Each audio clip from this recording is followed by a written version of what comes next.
Hi, welcome to Series About Sustainability, the podcast series brought to you by Mitsubishi Electric Ecodan, air source heat pump. I'm Russell Dean from Ecodan, and our show today is called Heat Pumps, Upskill to Ecodan.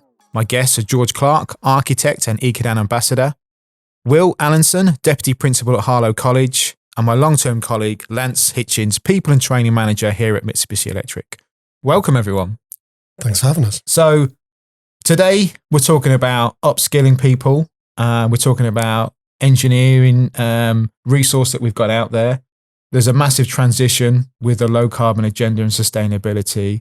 There's big commitments for building regulations post 2025. We're moving away from fossil fuel or gas boilers in new build homes, and it's obvious that we'll move to the low carbon technology, which is air source heat pumps. But it obviously sets some challenges in place because we've got, 120,000 gas safe qualified installers out there. And if you just looked at the MCS stats, microgeneration scheme stats, we've probably got 1,000 accredited installers. There's more installers out there. There's probably up to 2,000, 3,000 installing heat pump technology now. But when we look at that growth through that transition of gas engineers to low carbon engineers and heat pump engineers, we're training 50,000, 100,000 engineers in the not too distant future. So that sets some challenges. And Lance, it's probably best to come to you first because you've been spearheading Mitsubishi Electric's training program for a while now. What challenges has that set, and how have you adapted to that? Well, I think if you look at how we used to do this, we talk pre-COVID, we'd be delivering this to maybe 2,000 people a year across all of our products ranges. We've seen a huge upturn in the number of people that want Ecodan training, especially around air source heat pumps, design, application, installation, commissioning courses. Where we're now in a position where, a couple of months ago we did over 700 within a calendar month, and we're now hitting 4,000 or 5,000 people a year to train. Again, across the product ranges, but again, the lion's share being on Ecodan. The challenge is it being scalable. Historically, again, it was a PowerPoint presentation in a classroom, 6 to 8 hours potentially with an instructor, being taught, theory of how an air source heat pump works. And I'm not, from this industry as such as being an engineer myself. But when you speak to a lot of engineers, they learn by doing, and they learn by practical, kinesthetic. It's, playing with it, functioning, taking something off, changing a compressor or whatever.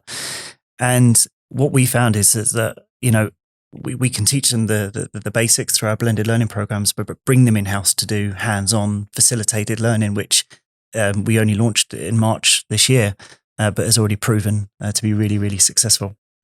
Excellent. Can I jump in, Lance? Can I ask, of all those people you're training, how many of them are existing gas safe registered engineers, or are they kind of new recruits, if you like, who want to learn a new trade? I'd say predominantly they are from plumbing backgrounds. We get a lot of people that, historically, again, used to come through the programs, they're either from a plumbing background or an electrician background. Plumbing don't want to touch electrics don't want to touch plumbing. But, it is a total system that they need to be comfortable with. So we teach them all of those things on the hands-on training as such. They plumb the unit in, all the connections, plumbing connections and everything, get the water running through the water loop. And then they do all the electrical work. They electrically wire in the controller, they configure the system, they commission the controller, and then we get them back in the afternoon and basically break it as much as we can and get them to try and understand what's gone wrong and fault find diagnostics to help improve that installation procedure. So it's plumbing and electrics. I know it sounds like I'm stating the obvious, but it kind of feels slightly different for the industry, because you're right, you would just say you're a plumber and there's the electrician over there, that person does that job and the other person does the other job. Absolutely. And some people still function that way. I think we talk and they say, oh, my electrician is here with me today and he's doing the training as well. He'll do that part and I'm going to do this part. But, not everyone has that flexibility, really. So very new. Very new. But I think going back to what you were saying about how we and probably most manufacturers did it, of bringing people into a classroom and running through PowerPoint presentations. PowerPoint was seen as new age at one time, and that was the advanced way of doing it. And then used to be overhead projectors back in my day, mate. Yes. slide on the paper. Absolutely. Forget about PowerPoint. But I think from my perspective, some of the key things that made us make this decision to go online was that sheer scalability, where we had a backlog of engineers wanting to come on the courses, and we couldn't facilitate that. Whereas with this LMS platform and these digital tools that allow us to reach so many people really quickly, we can train thousands of people a year now. I think it's such a good step forward. What kind of feedback have you had from that training and that? Yeah, going into this industry with a different type of offering than they're used to. They're used to coming along and getting their training done via PowerPoint or overhead projectors, depending on how long ago it was, and turning them over to this whole, going to do things digitally and online. There's your login, there's your password. Get on. The feedback's been absolutely astounding. I have to say, it was way beyond what we were hoping for. We measure that success by asking people, would they recommend this course to someone else to do? And in the year to now, we've achieved about 99% of people say they would recommend our course to someone else to do, which is way beyond what we were expecting. And when you see the amount of feedback they give us, especially the heating guys, heating guys give us a lot more feedback than on our aircon courses for some reason. I don't know what that is, but they write sometimes War and Peace, evaluation feedback, just telling us what they thought of the course, what they enjoyed, what they thought was, really productive for them. And it's almost too many really sometimes to go through. And how do you balance the online learning with being hands-on at Mitsubishi? And you talked about people dealing with the kit. How are you balancing those two forms of teaching? So the guys are actually they're doing this today, actually, in the other room. So we deliver the fundamental courses, which is your design, application, installation, commissioning, service and fault finding, parts 1, 2 and 3. Upon completion of that, you can then register your interest to do the hands-on delivery. So we make sure that everyone's got that fundamental baseline learning before they come in and start touching kit. That was one of our challenges, actually, when we go back to the whole PowerPoint, delivery that we used to do, was that some people have seen one before, some people have never seen one before. Oh, my boss has sent me to come and do this course. Is that an air source heat pump? Or I've been installing for the last couple of years, but never actually been to do my training or whatever. But trained by someone else or whatever, wherever it was.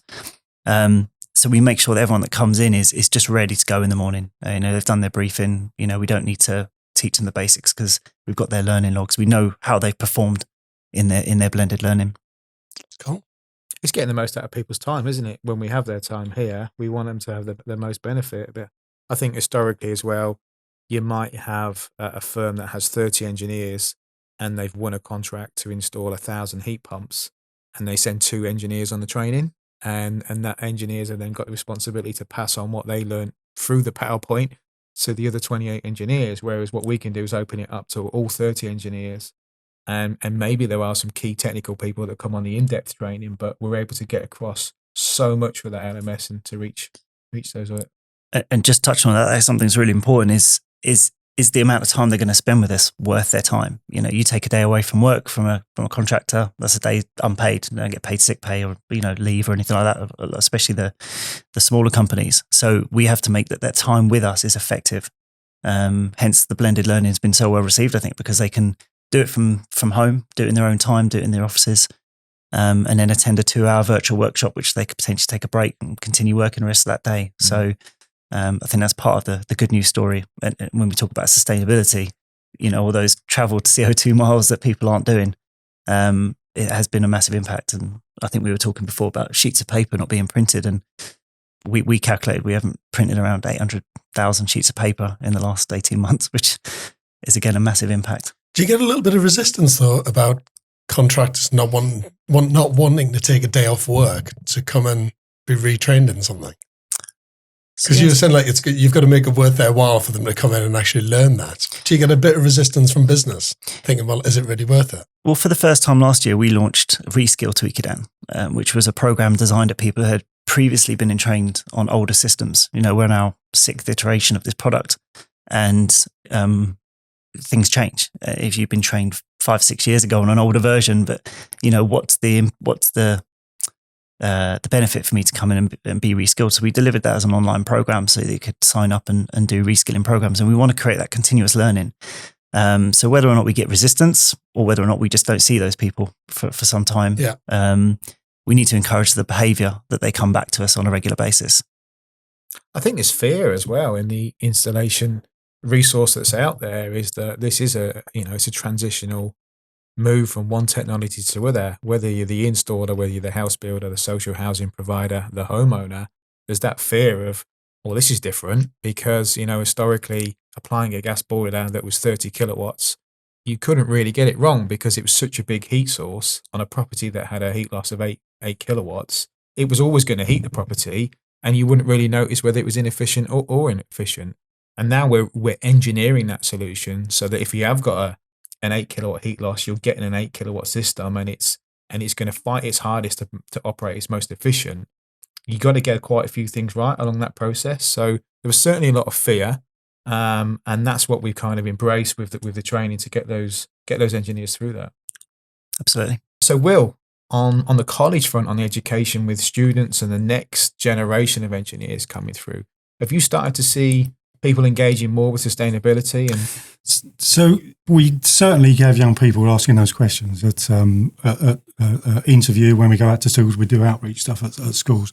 The key thing that young people look for are jobs. Mm-hmm. So if they can see a job, and more importantly, if they can see a pathway between where they are and where that job is and how they best get there, we find that most powerful. Mm-hmm. So I have to say, at the moment, we're certainly having discussions across the whole of our curriculum, in engineering, in electrification of vehicles, all of that, including construction, on how we decarbonise. We call it decarbonising our curriculum. Mm-hmm.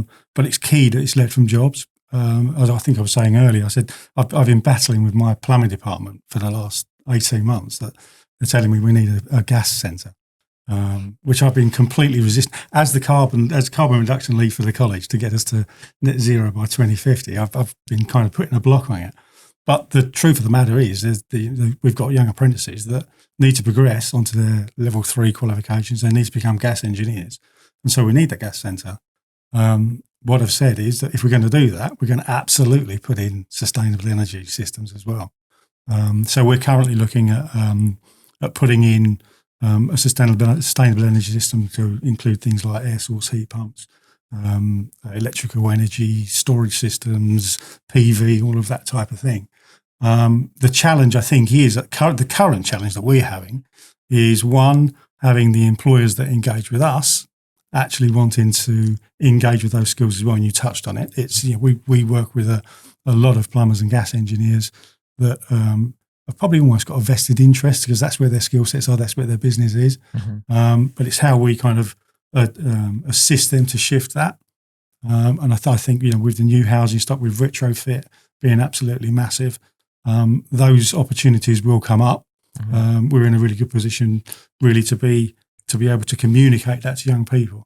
So the gas installers in local to Harlow, would they approach you for their next apprentices, or have you got any good engineers coming through? Or So the way it usually works is we would normally take young people on straight from school, put them onto a full-time program, mm-hmm. And then look to progress those into jobs. We work very, very closely with industry across all of our sectors. Mm-hmm. But the key thing for us is to really progress those into jobs and try and provide that kind of skills pipeline for people that are entering into the workplace. So to be able to shift, I've kind of accepted we need a gas centre. So being able to shift that from kind of a fossil fuel and a traditional curriculum to something that's more sustainable will take time. We can't do that on our own. Mm-hmm. We can, we recognise we can only do that working with employers, working with manufacturers like yourself, to really kind of communicate that out there. Mm-hmm. There's another big piece, which is the curriculum change. The other thing that we need to do is to make sure that young people that are going onto our courses, they want some currency at the end of it. They want those certificates. They want to be able to take that and have currency.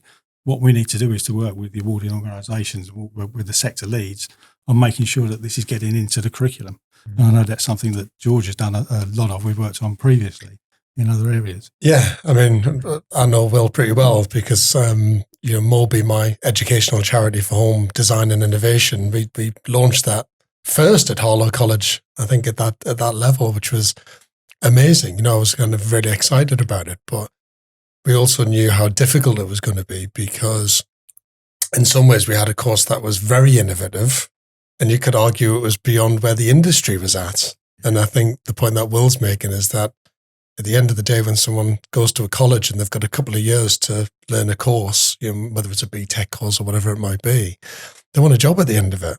And one of the issues that we had through quite high levels of innovation, but there weren't enough companies out there innovating with home design and innovation to give them jobs.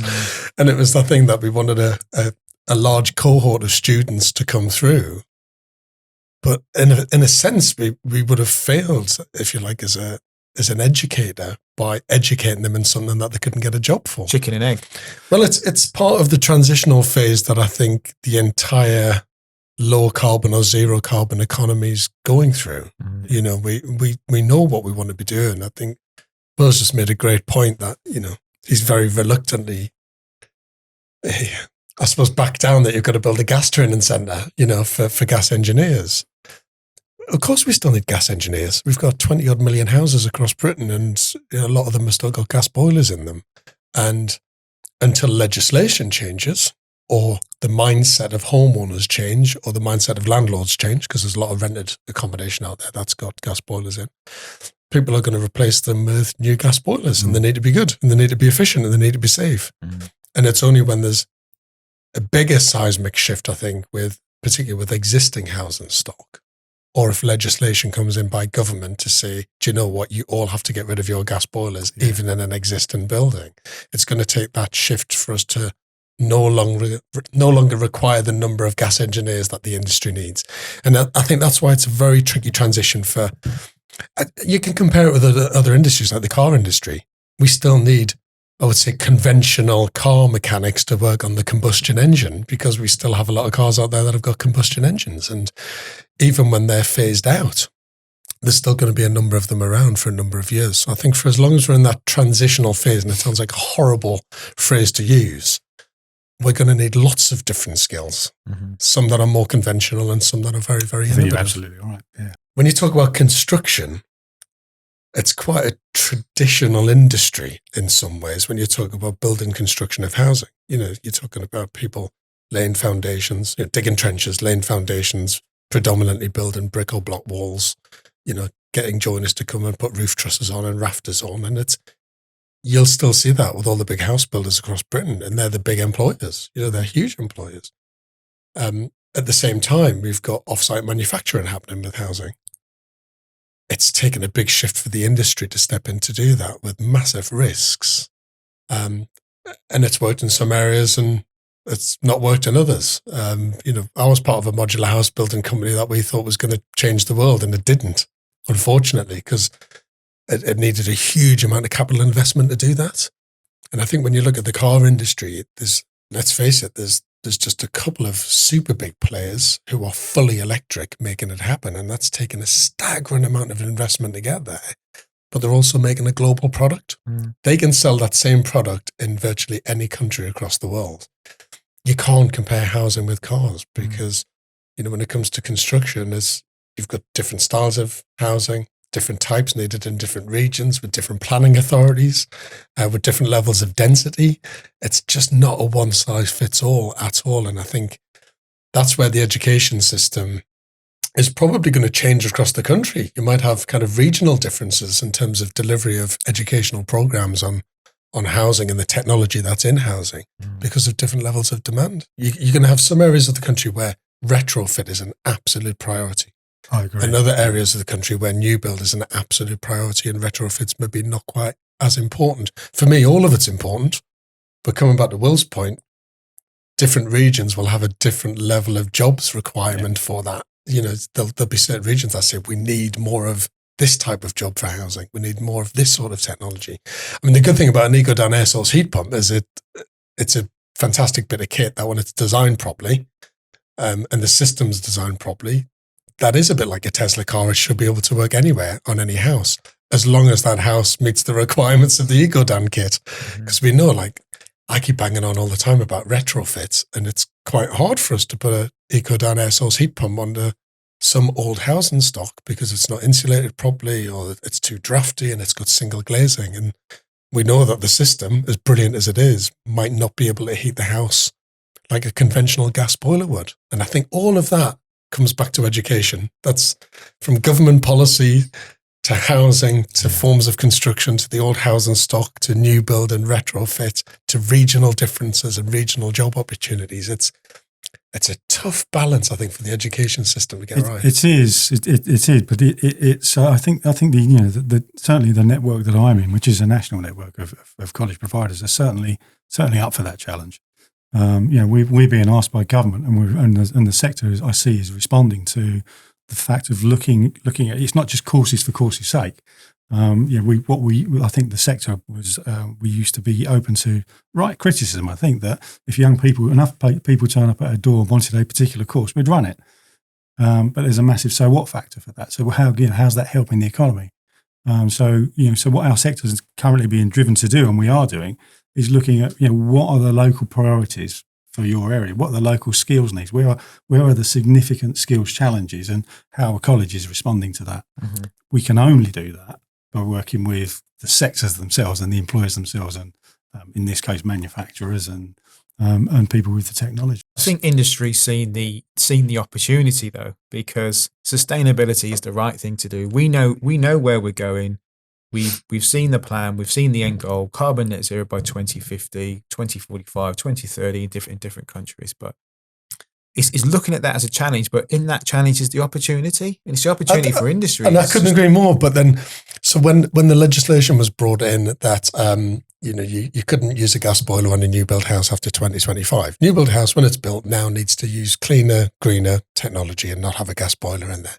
And the first thing that Boris Johnson would say just after that announcement was made is, don't worry, we're not asking you all across the country to get rid of your gas boilers. And I was like, well, that's what we should be getting to, really. But that scale of change, government just couldn't get their head around, and they were absolutely petrified that most of the population living in existing buildings would be forced to change their gas boiler for a cleaner, greener form of technology. And even though we all know that's the right thing to do, and I absolutely believe that every existing building should not have a gas boiler or an oil-fired boiler. It should be clean, green technology. That's just too big a jump for the government to get their head around at the minute. And they're also scared that it's going to, I hate to say it, put off potential votes, because people are going to, hang on, you forced me to do this in my house. It's cost me X thousands of pounds. I can't really afford that at the moment with the cost of living crisis. And so this is the kind of chicken and egg stuff you're talking about. It is, but it's all linked, is that, to be completely honest, if we'd have said, right, we're going to put a heat pump in everybody's home in the UK, the industry wasn't ready for that, because we can only manufacture so much, and every manufacturer, including Mitsubishi, is investing heavily in manufacturing facilities. We've got 4 in Scotland and many in Japan and 1 and 2 and 3 in Turkey. So we're investing heavily in manufacturing. That's one side of it, but the engineers, the skill set, that was such a big challenge to get that engineering skills resource up to looking at low carbon technologies. So I think when you look at the strategy of new build first, well, that's the low hanging fruit for the carbon economy, because that's where we can affect the change for this proportion of housing. Retrofit has always been going on. I would say before this change in building regulations, 30% of, maybe even higher, of heat pumps were applied to retrofit houses. And of course, you've got social housing. So social housing has its own drivers with regard to fuel poverty and future-proofing housing. So it's been quite balanced. We've had new build, social and retro, and obviously then you have self-build, where people are building their own houses. But I think, we've now certainly been on a sustainable journey myself for 18 years. Felt like I've been pushing a P with my nose up Snowdon, convincing the world we should do things differently. And now it feels like we've just gone over the top, and the P's starting to roll, and maybe. Yeah, but I think that's what's exciting about it all, is that, and it's been mentioned already, that we all know it's the right thing to do, and everybody wants to be sustainable in all forms of building. And it comes full circle back to houses being very comfortable places to live. It's about people at the end of the day living in a very comfortable home that's efficient and it's not wasting heat, and they've got a very good level of comfort that's not literally costing them the earth and putting pressure on their finances. And we all know that. We all know that wasting energy and wasting heat is a waste. It's daft for us to do that. But when we've got a lot of old housing stock, and we know from all the statistics that have been put out there that 80% of all existing buildings we have on planet Earth are still going to be used in 2050. 80%. And if we're going to be a net zero carbon planet, not just country, we need to be thinking about retrofit of all forms of building types, not just houses and offices and, shops, everything, factories, warehouses, commercial buildings, the lot. 80% of all buildings that we'll be using in 2050 exist today. Mm-hmm. And that's a huge retrofit challenge. And we keep talking about transition, but I think it's a really important word. We are right in the thick of a major transition between, a burning economy to try and be in a cleaner, greener economy. And that's not just us, it's across the entire planet. And everybody wants to get there. And some people won't get there fast enough. You just have to look at all the decisions that were made at COP26. There was some fairly emotional speeches made at the end about how disappointed some people were that some countries hadn't committed at the level that they think they should have done. But they're balancing their people with their economy and with the transient economy, trying to be as green as possible. It's not easy. You've been doing it for 18 years. It's not. I come back to the opportunity. So industry recognizes the opportunity that things are changing. There is an opportunity to progress your company or progress your industry by taking that opportunity and making that change. You get that early adopter that turns into maybe 50-60% of the market moves that way. And we've talked about this, where 50% of companies will sit and wait and 50% of companies will move. But we'll probably get to the stage, I'm pretty sure we're definitely going to get to the stage where if you want to provide technology for a development and you're not able to demonstrate your embodied carbon or your own carbon journey or your own efficiency or your own net zero strategy, you're not going to be allowed to tender for that project. And it will become where and I fully see this on a global scale as well, is that yes, you're going to get countries say, we're not ready to move yet, but if you want to trade with us, we're going to need you to operate a little bit more like this. Otherwise, we're not going to trade. I couldn't agree more. And I also think the more we not just educate young people, but educate entire populations about the benefits of being green, consumers will change their buying habits. And we've seen that with electric cars. People are making decisions to buy greener, cleaner cars because they feel it's the right thing to do. Mm-hmm. Sometimes it might cost them a few more pennies. And we also know that when you innovate in something, it costs a lot more money up front. We've talked about this before, Russ, where, I remember my dad buying a kind of Betamax video player back in the day, and it cost nearly as much as the house. Where, now, then you could get a DVD player for 20 quid from somewhere. It was very, very cheap. And so the more the innovation develops, the more that technology and that product becomes more affordable, the more that people want it. And their buying habits change, their demands change, then the education system changes because there's more demand. I mean, it's classic supply-demand stuff, really, when you think about it. It really is. It is. And you're right, your carbon literacy to me is a huge thing. You talk about letting people know that it's the more carbon literate we can make the population, the more it will start to drive. It's no mistake that I'm the kind of carbon leader at the college after attending some courses on carbon literacy. Doing my carbon footprint, that was horrific. We need to embed that. Part of what I talked about decarbonising our curriculum is as much as looking at what we do and how we decarbonise the content, but also how do we communicate that to our wider community, our local community? How do we make as many people as we can carbon literate? And it's all of these things added together, which will make the difference. I think will make the difference. And it's when you talk about being carbon literate, I find that really interesting, actually, because it's a bit like having smart metering on your heating system at home.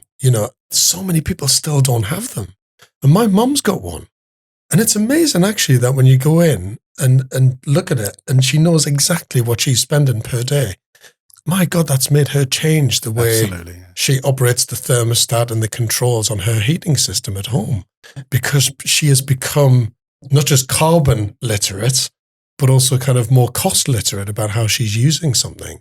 And so it's been driven by, there's no doubt about it. My mum wants to be greener. Of course she does. But she also wants to use less energy and save money. There's a money factor to this as well. And so when she could see it was costing her, £6, £7, £8 a day for having her heating system at a certain level. But if she just tweaked it a little bit, it was going down to £4.50 a day. She's like, great, I'm saving a few quid.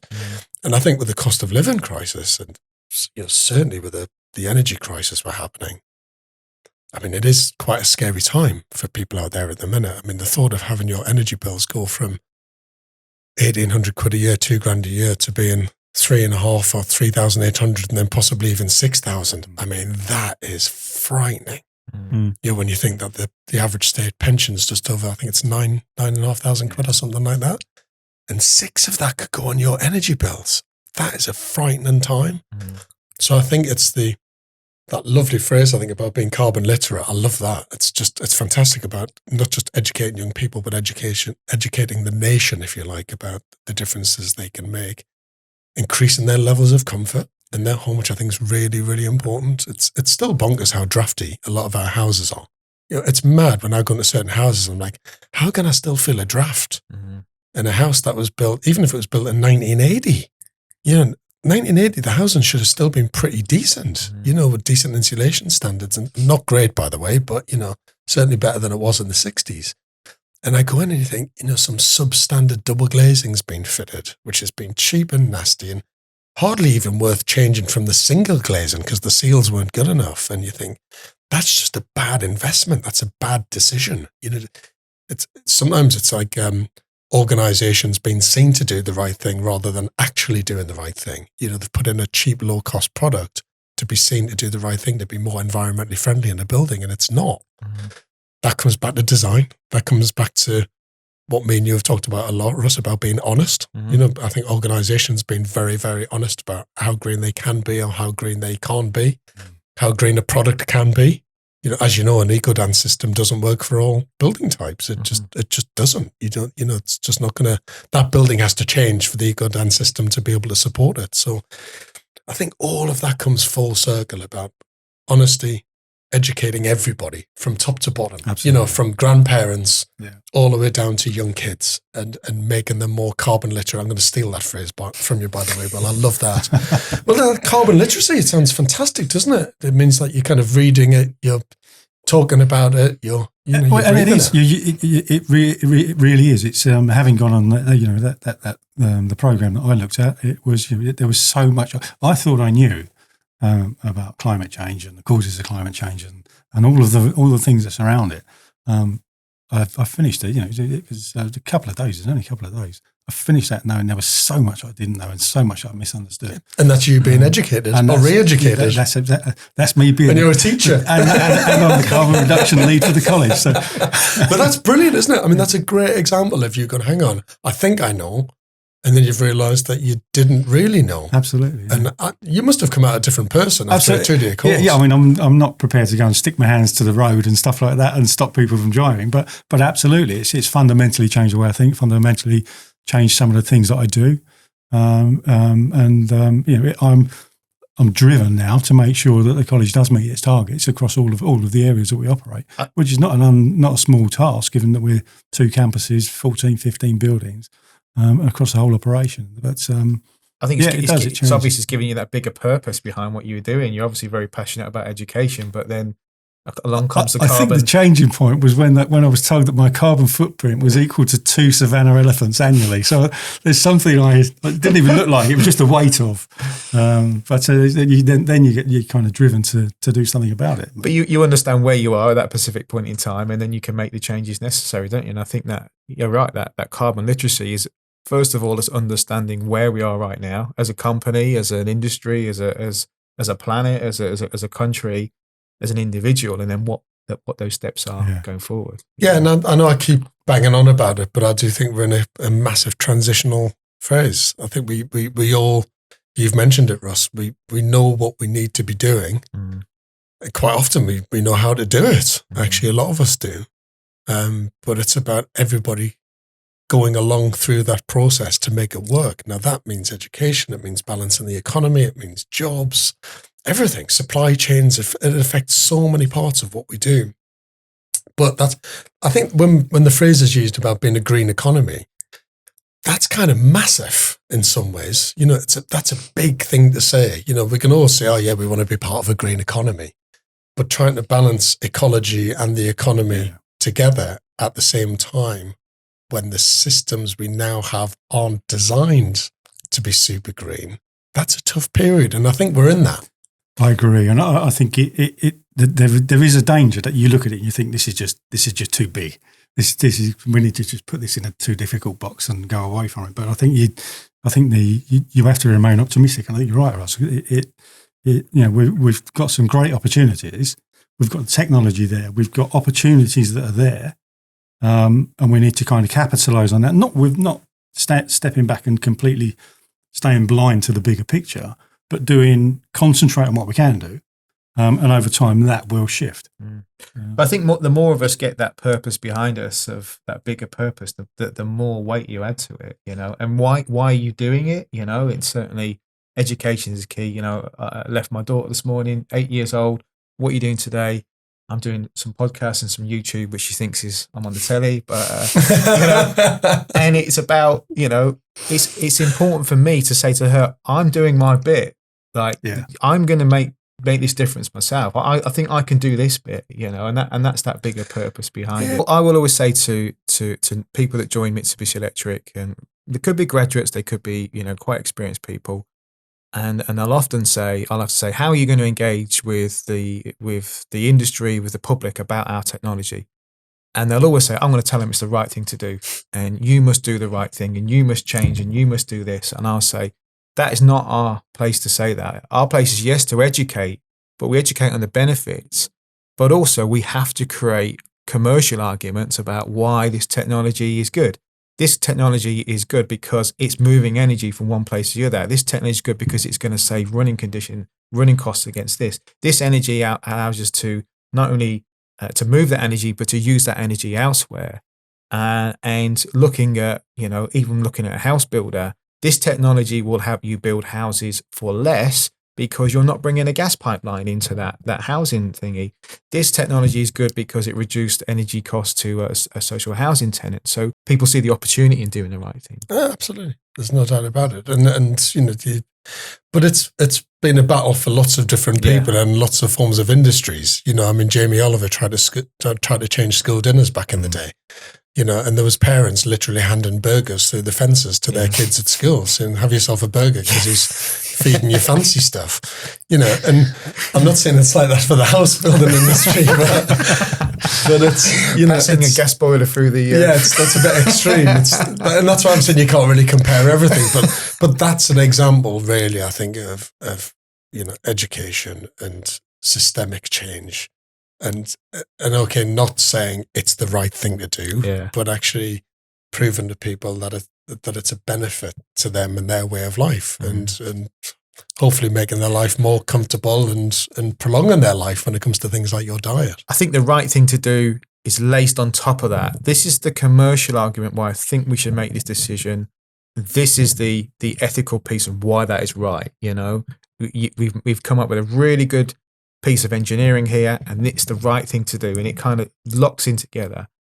Lance, I want to talk to you about this opportunity thing for me, because I see industry sees the opportunity, certain parts of the industry starts to change, and the installers and the engineers that are coming in, are they seeing that as an opportunity when they come in? Are they telling you that this is an opportunity for me to grow my business, or give my business more longevity, or what is it that's driving them, do you think, when they're coming? Yeah, no, absolutely. And I think one thing we find quite surprising sometimes is how many aircon guys are coming on to heating courses now, and they're starting to flip their hand. I was always told an aircon person would understand this technology quite easily. And it's not because I found that really interesting.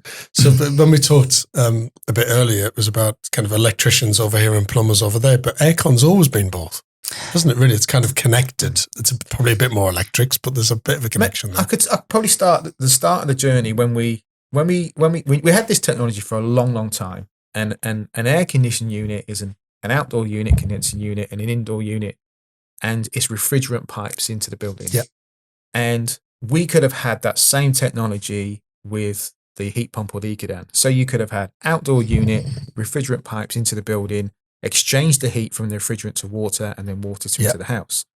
The problem there was that needs another skill, a F-gas qualified engineer to braise that pipe to put the gas into the system, that refrigerant into the system. Or we had an alternative, kind of VHS Betamax, if you're going back to your previous point, which we call monoblock. So all the refrigerant is factory sealed in the outdoor unit, and it's water in from the house. Therefore, we didn't need that brazing of pipe work. We didn't need that F-gas qualified engineer. And therefore, what that meant was that every plumber in the UK could now install this technology, and we didn't have to go for the minority of the air conditioning installers to move over from air conditioning to domestic heating. So that's a great example of a manufacturer absolutely innovating when it comes to R&D and saying, let's design that out, and we don't need that, and let's make it more efficient. Fundamentally, we need to make a technology that every installer can install, and the homeowner, tenant gets the best out of it. We also may have to make that so that technology can be used ongoing by that homeowner, and they get the best out of it. So the controls, everything else needs to go in there. Yeah, and I think it's really interesting coming back to people as well. So when you're talking about, in this instance, homeowners, let's say, my mum doesn't really want to know about the technology in an air source heat pump, right? So there's certain homeowners that I'll speak to about their air source heat pump, and they get really excited about the technology. And quite often they're engineers, or they've got some sort of construction knowledge, or they're in some sort of product design, or they're designers. You know what I mean? They're kind of slightly geeky like me, and they really want to know how the thing works. My mum doesn't care at all. She just wants it to be a really good, clever system that's really reliable, that hopefully saves the planet as well as saves on her energy bills and makes her more comfortable in the technology she had before at no more cost. And that's kind of it. Do you know what I mean? And I think that's the challenge, I think, of trying to educate people about the benefits without getting too geeky and technological about it. But this is where people are coming back saying, I'm not an aircon engineer, I'm not a heating engineer, I'm a renewables technician. Lots of things are being banded around now, and people are changing their stance on how they're going to target the market, and they see the opportunity. You said there about growing your business. A lot of people do see the opportunity in the industry, and you look on the MCS website. I looked this morning, it's 553 companies on the MCS. If I was to look for an installer, that's how many companies are showing up on the list to install an air source heat pump across the whole of the UK. That's a massive opportunity. How many, you said earlier on, how many engineers within those companies are trained? Probably a couple of thousand. But for me to be able to, as a customer, go out and find someone who's a good installer and come and install my product, that's absolutely what Mitsubishi Electric can do to help support these, our partners in helping them grow their business and giving them those opportunities, and making sure that the training for them is not just something that suits us, but something that's sufficient for them to be able to take that knowledge into the homeowner's property and be able to install a good system. Because that's, listened to quite a bit today about talking about the product, and it is a good product. The Ecodan is a great product if installed correctly, if it's configured correctly, if it's put into the correct type of dwelling. But that's why the upskilling is so important, isn't it? I mean, if people are making a transition from an air conditioning background or a plumbing or electrician's background, they need to be upskilled at that level to really understand that system to get it right. Yeah. So get back onto the upskilling, and what do you think, Will, the biggest challenges to an education provider of helping the government, the UK, globally close that skills gap? What's your biggest challenge? So I think enabling, at the beginning, I said for young people it's about jobs, but it's enabling businesses to be able to see the opportunities that are out there. Colleges can do that from an educational perspective. It's very difficult to get get government to change policy in terms of the wider things that George was talking about. We will do that, and we'll have those conversations directly into government in terms of skills and in terms of where we believe future skills need to be. But it's only one part of a much bigger cog, if you like, and a much bigger wheel. There's so much more that needs to happen around that. And I think, I suppose the other challenge for colleges, as I say, to ensure that we've got currency for young people, and also it attracts the funding for colleges. We normally need to get that to a qualification.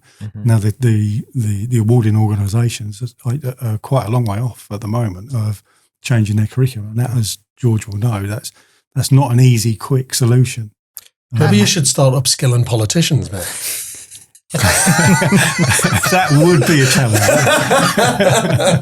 but I think that's, we always talk about everything being interconnected, and it really all is, whether it's educating someone young, middle-aged, old, whether it's industry leading and changing and innovating with R&D, which is what Mitsubishi Electric and Ecodan are doing, whether it's government policy, they're all massively connected, and one of the problems with politics, as you know, Russ, and from all of my blogs when I have a whinge every month, is when it comes to politics, it can be quite transient. Now, yes, there are some long-term targets that have been set when it comes to moving to a greener, low-carbon economy, but, just recently with the cost of living crisis, there's been certain politicians out there saying, let's get back to burning coal, let's do that because that's what the country needs right now.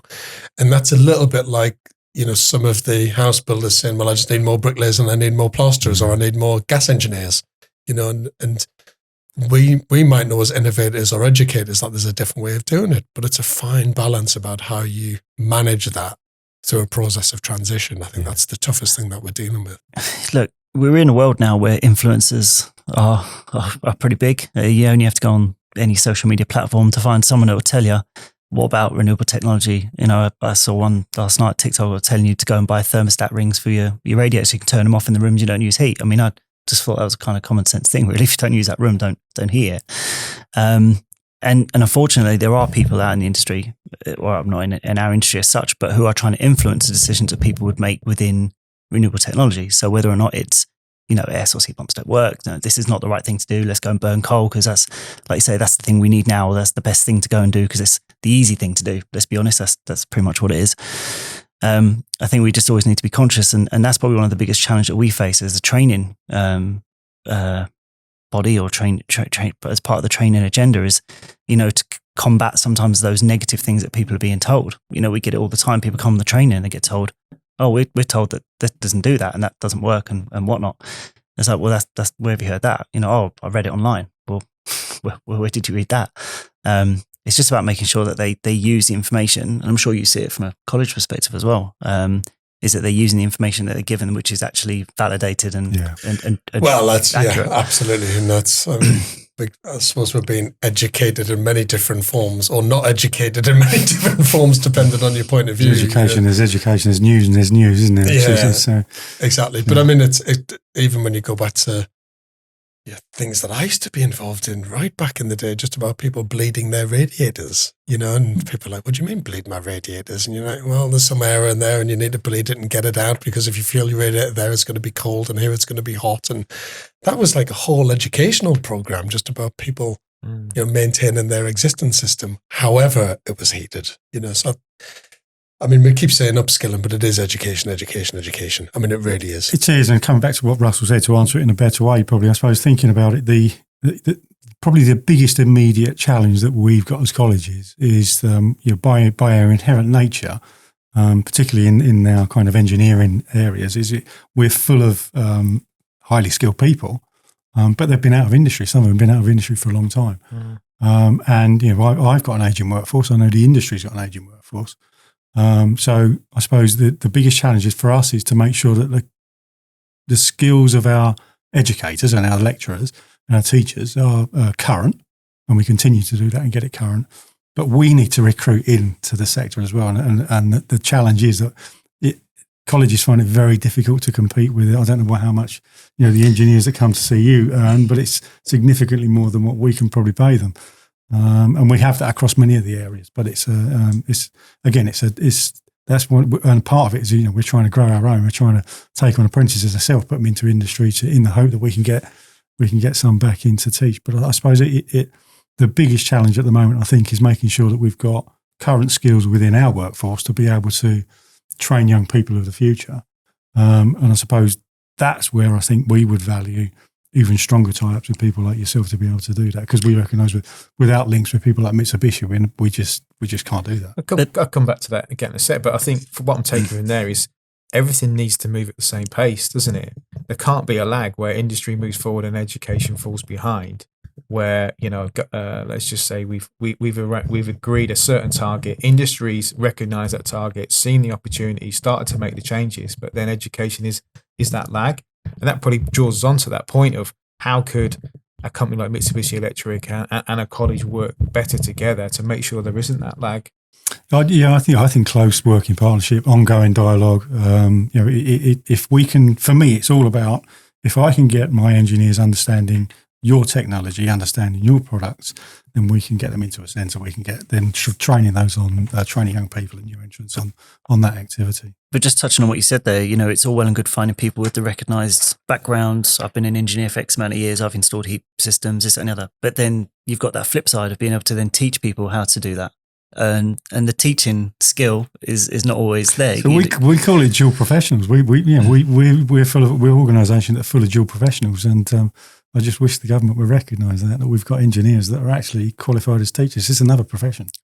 Absolutely. I mean, there's a lot of skill to it. I'm blessed to have a couple of fantastic trainers that I've had for some time now who have worked with us for a long period of time with Mitsubishi Electric, and we had to multi-skill them. They were engineers and had done a series of roles within the business, but had never built training, delivered training. Delivering virtual learning, doing hands-on. Yeah. Storyboarding a program, all those types of things, and I'm very blessed to have a great team around me that can do that. And but it's taken time to upskill. And it's probably two unique skills that you're after, because you want really good in whatever field you're looking at. You want the best engineers to come into education, but those engineers need to have kind of the willing and wanting to impart their knowledge and to do it in an inspiring way. Yeah. Particularly when you're working with young people. So it's been great to hear. There's a lot of thought going into this, and I think we can definitely see ways where we can work together on that education piece. I think Lance brought up some great stuff earlier on about education, moving away from that typical classroom of PowerPoint or projector style education into blended education platforms, allowing us to reach more people with better content, more readily accessible content is certainly one of the ways that we can bridge that skills gap. Industry working better with education so that there isn't that lag between, as industry moves forward, that we certainly need education to come with us to provide our next apprentices and our graduates. And we're committed to taking on 10 graduates a year, and so many opportunities for apprentice engineers to come through as well. So I don't think it's any coincidence, though, that we're using the same words in this podcast that we've used on other podcasts where we've said it's about honesty, education, and collaboration. Mm-hmm. So it's like honest information, honest education, very good education that really works, and then collaboration between educational institutions and industry, and also collaboration with government, and then collaboration with the public and the people who have to live in well-designed, well-heated houses. So they're the same words that are coming through for me. It doesn't matter whether we're talking about upskilling or innovation or better homes, whatever it might be. Those words still apply. And that's why I always bring that commercial argument into it, because that is the honest argument, is that just telling someone about what the right thing to do isn't enough. It's almost, a religious argument, but actually providing commercial arguments with data and facts that's supported shows that it's the right thing to do. We have to create really strong arguments there. So there you have it. Heat pumps, upskill to Ecodan. A huge thanks to my guests, George, Will, and Lance. Thanks for watching, and until next time, goodbye.